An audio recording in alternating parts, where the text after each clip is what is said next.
Apakah kamu tahu tentang pembelajaran berbasis masalah atau problem-based learning?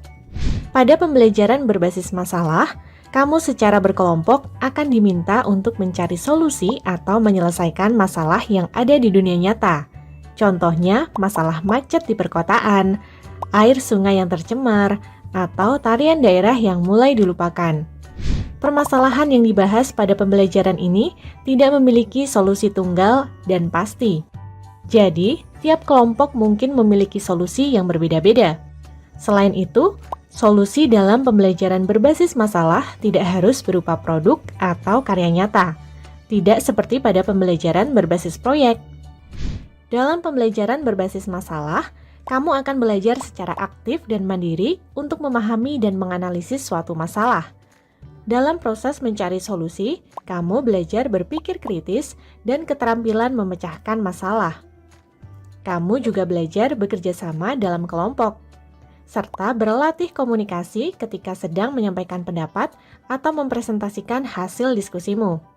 Dan pada akhirnya, kamu terbiasa melakukan evaluasi dan refleksi terhadap proses belajar yang kamu kerjakan. Hal itu penting agar kemampuan bernalarmu semakin berkembang. Apa saja tahapan kegiatan dalam PBL di kelas? Misalnya, di kelas IPA sedang diajarkan topik gizi. Untuk mendalami topik ini, kamu diperkenalkan masalah berikut. Makanan instan enak dan praktis, tapi sebenarnya kurang sehat. Di awal, gurumu akan memandumu untuk menyadari adanya masalah ini dan mengapa masalah ini penting untuk dipecahkan. Setelah itu, gurumu akan membagi kelas menjadi beberapa kelompok dan mungkin membagikan lembar kerja untuk membantu proses diskusi nanti. Dalam kelompok, kamu memulai dengan memahami dan menganalisis masalah tersebut. Misal dengan bertanya, mengapa rasa makanan instan enak? Mengapa makanan instan dikatakan tidak sehat? Kamu kemudian melakukan penyelidikan terkait masalah tersebut. Kamu dapat mengumpulkan informasi yang dibutuhkan dengan membaca buku, searching di internet, atau melakukan wawancara. Informasi yang perlu diselidiki contohnya, jumlah gizi yang dibutuhkan oleh tubuh, kriteria makanan yang sehat, kandungan gizi dalam makanan instan, jenis-jenis zat aditif dalam makanan instan, atau cara mengolah bahan makanan tanpa mengurangi nilai gizinya. Setelah mengumpulkan informasi yang diperlukan, kamu bersama kelompokmu kemudian melakukan diskusi. Pengetahuan dan pengalaman yang sebelumnya kalian miliki, serta informasi baru yang sudah kalian kumpulkan, perlu diolah terlebih dahulu agar menjadi solusi yang tepat.